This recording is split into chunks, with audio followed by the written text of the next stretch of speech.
welcome to Stemless Face Off Podcast with here is Skyler. Skyler owns King's Muay Thai down the road from here, and he's going to tell us a little bit about his business.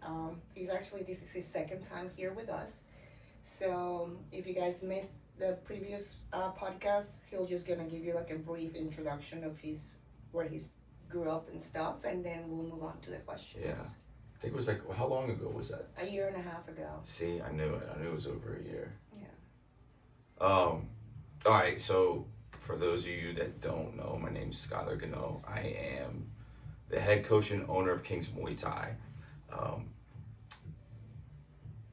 It's a Muay Thai gym. I love Muay Thai. I've been doing it for decades. I started out actually doing boxing, kickboxing, and Muay Thai. And we do boxing now. Recently, we've been doing more boxing. So, I mean, those two sports, Muay Thai and boxing, are my passions.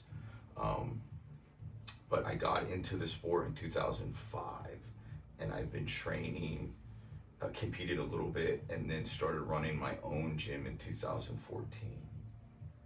And then been doing it ever since, and we're going on year 10 here in Stewart. Oh, wow. Yeah. Yeah, so it's been an awesome time. I've been blessed to train with a lot of great athletes. Had a lot of great athletes come through my doors, and I've been able to help them out. And I've had a lot of great people too.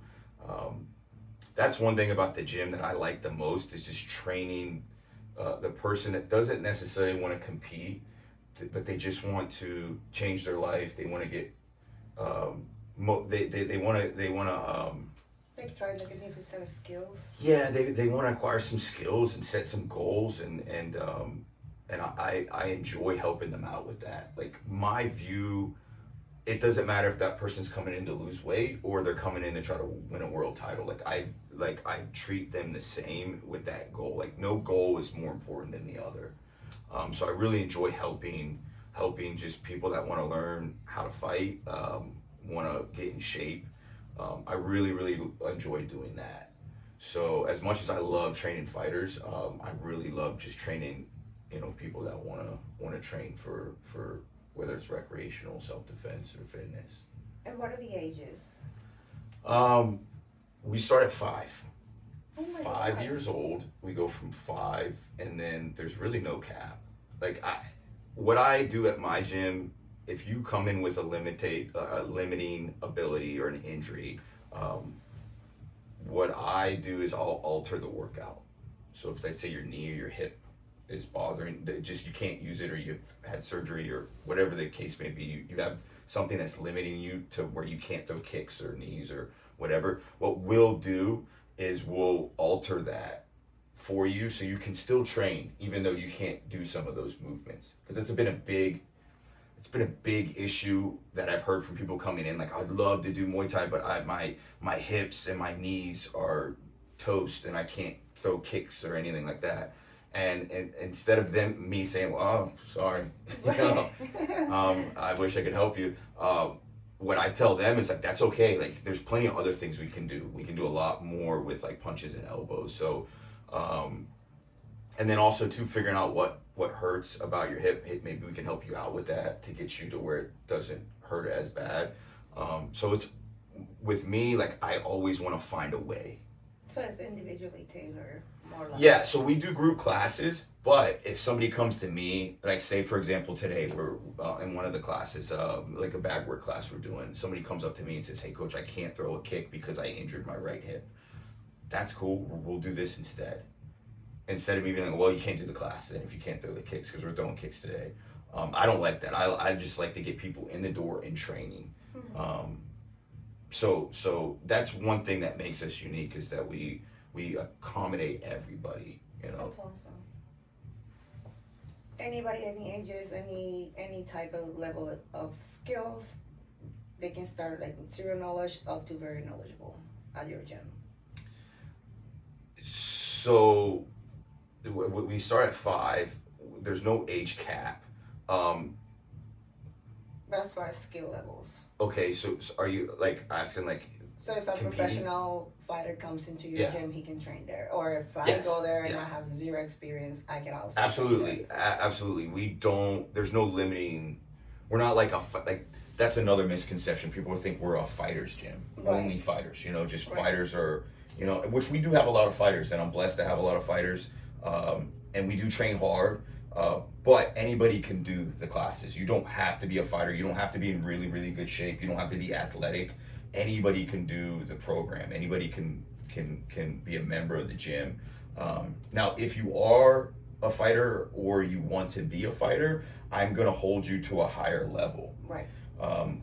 You're not going to do the bare minimum. You're going to do what the fighters need to do. And I'm very, I let that be known across the gym. Like, I'm like, okay, if you guys are fighting, you're doing this. If you're not fighting, you can do what the fighters are doing, that's fine, but you don't have to do that. Like, you don't have to match that intensity. Okay. And the reason's simple. Like, you're fighting, you're going in there, somebody's trying to knock you out. You know, it's a dangerous sport. I don't think people talk about it that often. It's a sport, but it's still probably more dangerous than football, baseball, soccer. You know, just because the goal is to get you concussed. You know, like whether it's boxing or Muay Thai, like, that's the goal, to knock you out. So you're probably going to get a concussion, unless you have good defense, which I'm really big on defense at my gym. As a coach, I don't want you to go in there and brawl. I want you to be technical so that you don't have to we limit the downside of fighting. But at the end of the day, there's still a downside. So you need to be in phenomenal shape. You need to be prepared. Like, those are non-negotiables for me. Like, in the past, I've let fighters fight that I shouldn't have let fight because they didn't put the work in. And we paid for it, Right. And so learning as a coach, I learned from my mistakes is like, I can't let that happen again. So as I get older, I get stricter in the process. Like, if you want to come to fight at my gym, it's hard. It's not like, oh, hey, you want to fight? Cool. All right. Well, I gotta, we'll get you a fight next month. No, it's like, okay, you want to fight? Okay, cool. All right. First, show me how bad you want to fight. Because a lot of people fight for the wrong reasons. A lot of people want to fight because they want to put it on their Instagram handle. They want to show their friends and family, like, hey, I'm a fighter. They want to attach it to their identity. Like, to me, that's the wrong reason to fight. If you want to fight, it's got to be a good reason. It's got to be like, you're always thinking about it. You want to do it. You don't care what anybody else thinks. You're doing it for you. Because if you do it for the wrong reasons, it's going to show out mentally before you fight. You're gonna freeze up. And you might still do that even if you have the right reasons. But if you have the wrong reasons, it's a greater chance you're gonna not perform. You're just not, because you're not doing it for the right reasons. And so that's number one. I want to make sure that they're doing it for the right reasons before I actually get them a fight. And now what we do is we've got a process where they do a PKB. And what a PKB is, it's like a point sparring tournament. So they're not getting knocked out. So you don't have the ideally, sometimes it happens, but ideally you're doing these tournaments so that you're getting the pressures of a fight, but it's a little safer because you can't knock anybody out during these, or you can't try to knock anybody out during these PKB tournaments. So they're really good for people starting out that want to fight, and if they can do those PKBs and they handle them well, then we'll start looking for a fight, and that's after we talk about the strength and conditioning, after they've been doing that too as well. So there's a process. You can't just walk into the gym and want to fight. Like, you've got to go through a pretty strict process. Do you train Muay Thai and also boxing athletes, or just specifically? Yeah. So when I first started out, when I first started out coaching, it was primarily MMA, but then I started coaching some boxers, because where I was originally, like, when I first started coaching, it was up in Morgantown, West Virginia, and so back then this is late 2000s, so there was like no Muay Thai whatsoever. It was only just MMA and boxing.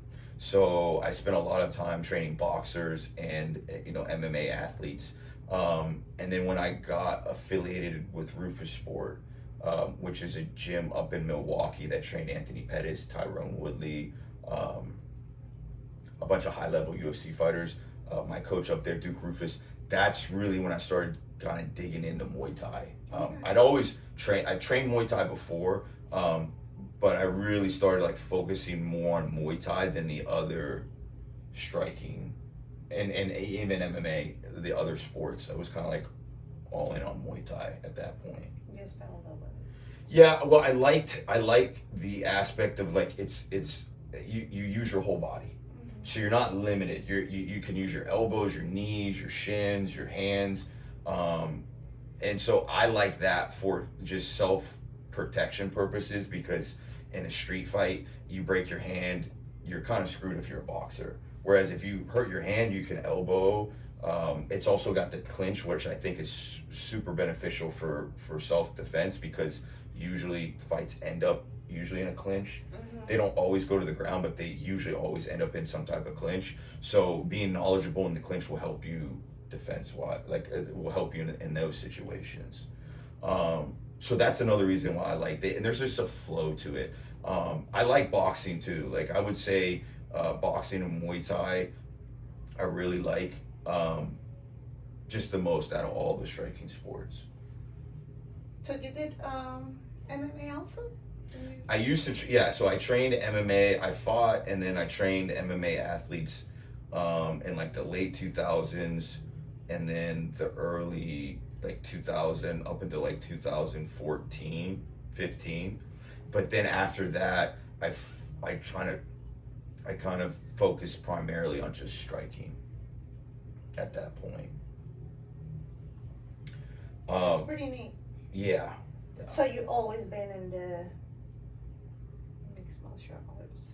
Yeah, well, I started out, originally I wanted to learn how to fight. Like that was my main goal. I was at Orlando going to UCF in 2005, and a friend of mine introduced me to MMA, which back then there was no like, I think the Ultimate Fighter, this was before the Ultimate Fighter, so it was called No Holds Barred back then. Oh, like wow. the term MMA didn't come out till later when they were trying to get sanctioned.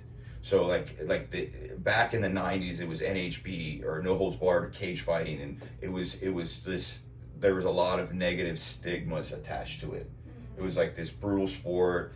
Some states wouldn't sanction it. It was too violent. And then when the Dana White and his buddies bought the company, that's when they started kind of trying to clean it up, the image, and that's when MMA, the sport of MMA, or the term MMA, started coming out. Oh wow. So back then I didn't even know what MMA was. When somebody was like, "Hey, you want to do MMA?" I'm like, "What's MMA?" They're like, "Oh, it's mixed martial arts." I'm like, "What?" And then I was like, "Oh, okay." And so then when I started training, that's when the Ultimate Fighter came out, the first season, and so I was all about, just training. I was all about MMA, but more so the striking. So I did ground, I did jiu-jitsu and wrestling, but I loved striking. Like I wanted to just do that more. But training at an MMA gym was kind of like you had to do everything. I had my first coach, Bobby Robare. That's really when I fell in love with Muay Thai. Like I really loved Muay Thai when he taught it, because he was such a phenomenal coach. And I was actually gonna quit. Like I tell him this all the time. Like I was gonna quit training because I was just getting tired of it. And unfortunately, I didn't have really good coaches at the time. And then when Bobby had came in, I was like, this guy's awesome. Like he was like the Mickey from Rocky. Like that was his, like, older guy, Vietnam veteran, retired cop, and it was just like very to the point. Like he didn't care about your feelings. He cared about like your well-being, and if you're doing something safe. Like he did not he was very to the point with everything, which I respected and loved, because like that's how I take it. Like if I'm doing something wrong, like tell me. You don't have to be like, oh, I want to let Skyler know, but I don't want to hurt his feelings. Like with me, it's like if I'm screwing something up, especially when it comes to fighting, because there's so much They're you know, I don't want to be dramatic like life and death, but it can be sometimes. You know, there was just a guy that died in Thailand recently, like a week ago. Oh no. Yeah, and it was a Muay Thai fight, and so it happens. It doesn't happen frequently, you know, but it does happen. So you know, the stakes are high. Like, you don't.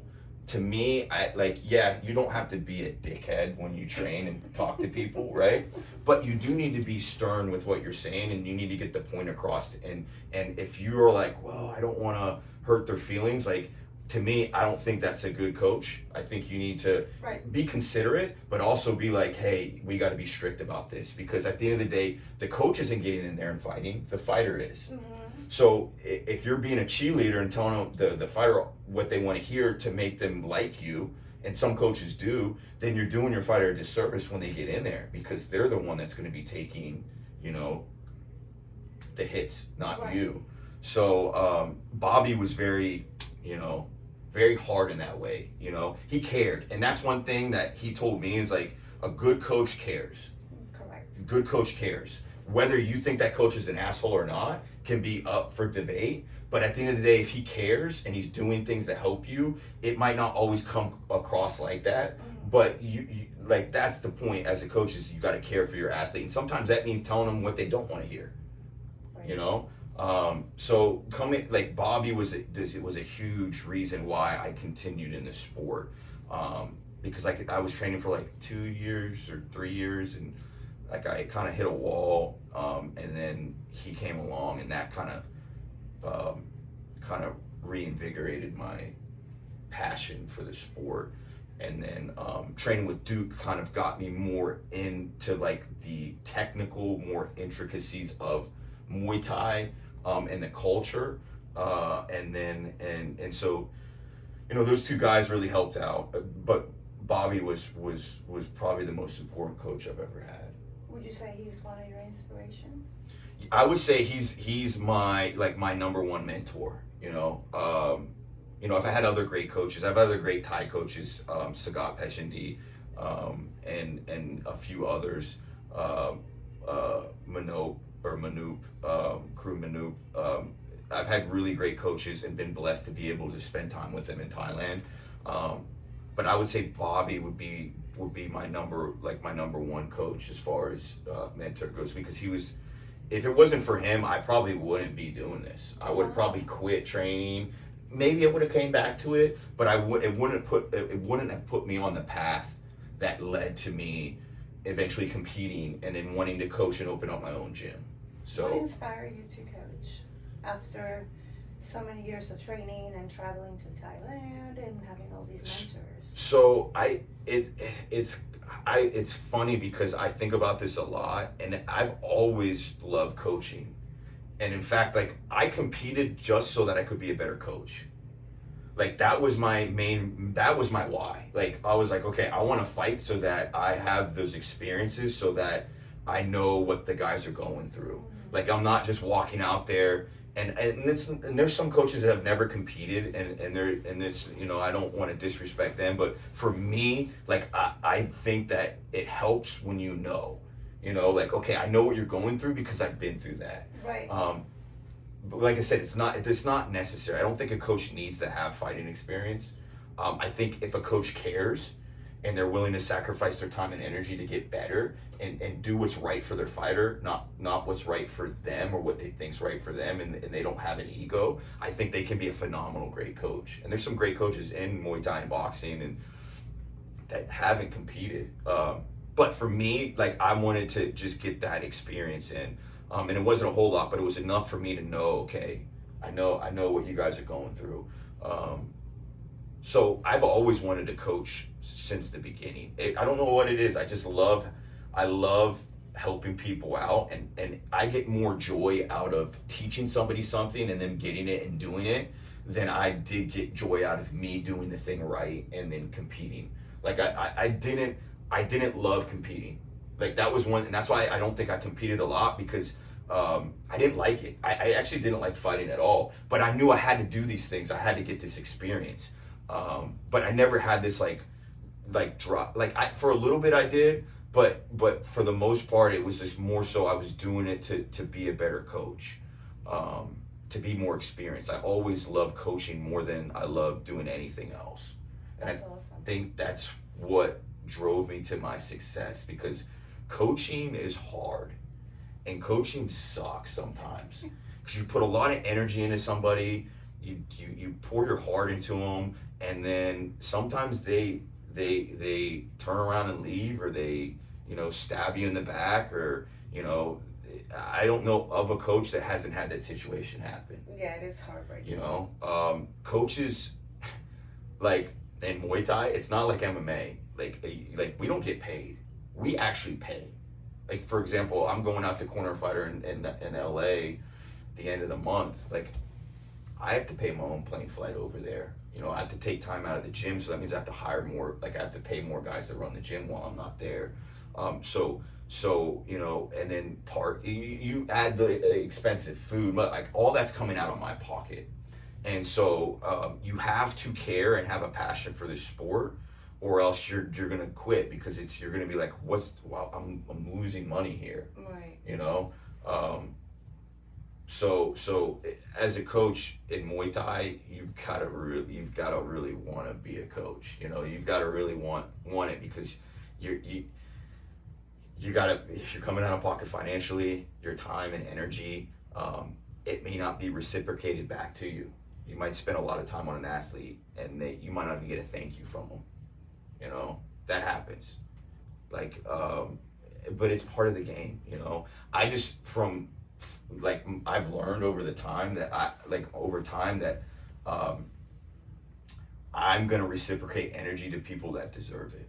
Right. I want to give everybody a chance, though. Like, I'll give every athlete a chance, but when I see that athlete's not listening to me, they're not doing what they're supposed to be doing, then I'm like, there's no point in me coaching you. Because as a coach, you give the information to your fighter. As a fighter, you need to listen to your coach. If you're not listening to your coach, then you need to find another coach. Right. Right? Or you need to be more coachable. And so, and I've been more strict on that. Like, if I see an athlete, I don't even care what their skill level is. I don't care if they walk through the gym and I'm like, oh, that's the next, Saenchai or Boakau or any famous, Muay Thai fighter, or Floyd Mayweather. Like, I don't care how athletic how talented they are. If they can't listen and they can't be coachable, I'm done. I'm not coaching them. Right. I'm just not. It's just not, because, and that doesn't mean that I'm a dictator and you got to do exactly what I say all the time, no matter what. To me, being coachable is being able to communicate. So if I say, hey, hey Greta, I want you to do this workout over here, and you're like, well, why do I have to do that? Oh. I don't have a problem with that. I don't have a problem with somebody asking me why. Like, why do I have to do this, coach? I'm like, great question. Because of this. And I usually tell them anyways. Some people even get mad at me because I talk too much, because I'm like, hey, we're going to do this because of this and that. And sometimes, like, coach, I'll just do it. You're like, okay. Because I'm that person. Like, I will do something if I, like, know what the purpose of it is. Not the why. Because there is coaches that don't know what they're doing, and they're wasting their athletes' time by having them do things that are not productive.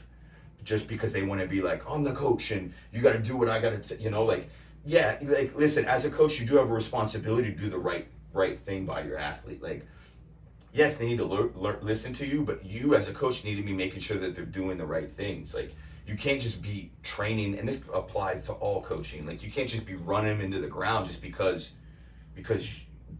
so, there has to be a reason to what you're doing. So when an athlete asks me why, that's fine. I'll be like, yeah, because you do this and that. Now, the problems I have is when they know why they're supposed to be doing it and they choose not to do it. Whether it's they're being lazy or they just don't trust me. Like, those are two big issues.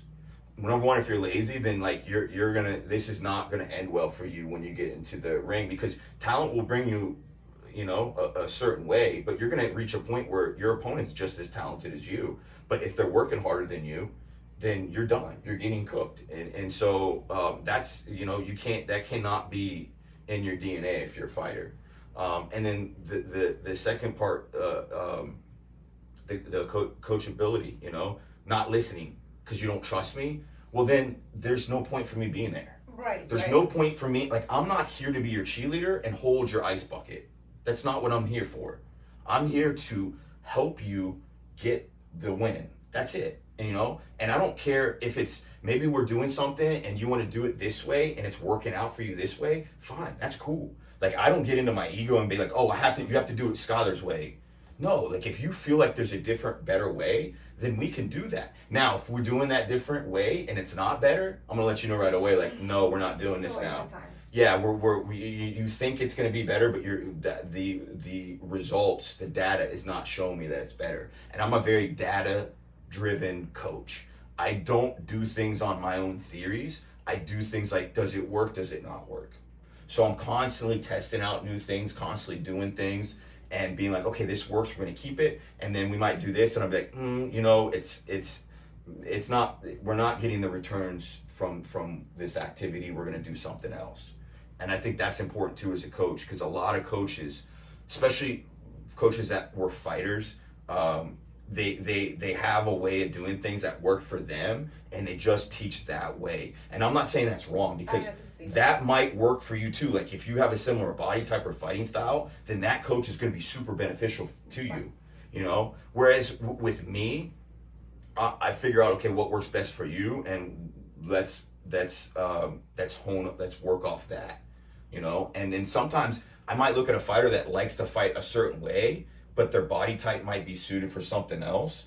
And I'll, you know, we'll go over, okay, we'll switch gears and have them train that way that fits their body type. Now, if they just are like, they love doing it the other way and they're having success with it, then we'll roll with that, you know? But at the end of the day, if you're working hard and you're coachable, I can bring you very far. But if you don't have one of those or both of those, it doesn't matter. No, it's a waste of time for you and for them. Yeah. So, what's your philosophy when it comes to training fighters? Kind of piggybacking off that, when a fighter comes in, they've got to have those non-negotiables. They got to have a strong work ethic, all right, and they've got to listen to me. If they aren't doing those two things, we're not going anywhere. So that's very important. As far as coaching the athlete, there's times to be hard on the athlete, and then there's times to let off a little bit. So for example, like if we're in training camp and I see them getting lazy, or I see them slacking a little bit, or you know, whatever the case may be, they're doing something, like I might get on them hard just out of nowhere. You know, I might, that sounds maybe a little mean, but it's coming from a good place, because I want to get them to that next level so that they have success. So sometimes it means kind of kick them in the ass a little bit. And then there's times where, you know, maybe we lost the fight and they're in the back, and like that's not the time to rail on them and be like, you screwed up and you look bad, like why'd you do? No, like that to me, it's like, listen, if a fight, and my coach Bobby said this, yes, you have to hate losing. Okay, you have to hate losing. You want to go in there and win at all costs. Like, you have to have that mentality.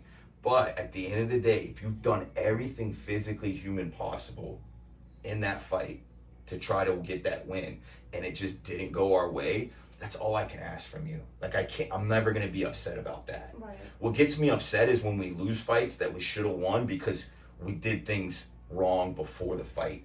And sometimes that's on me. Sometimes it's on the athlete with their lack of preparation. Those are the ones, because then it's like we didn't perform to 100%. You know, like there's always going to be that what if now. Like, what if I did do this, or we did do this? Like, those are the things that are hard. Those are the losses that are hard.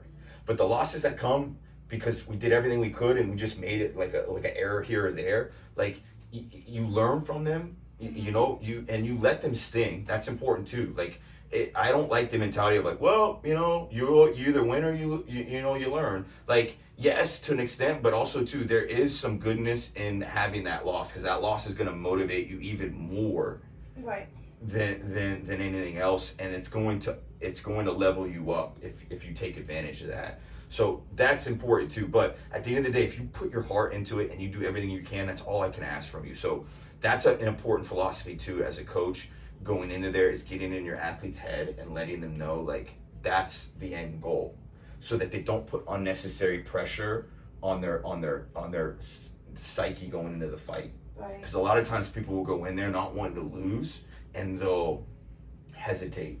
They won't commit to certain things because they're afraid of making a mistake that'll cost them, and they'll lose. And in turn, they end up losing because they don't execute because they're hesitating. Right. So it creates this like loop, this negative loop in their head. So I try to get them out of that loop as a coach and get them into a mind state that is going to be beneficial to them. It's not going to limit them.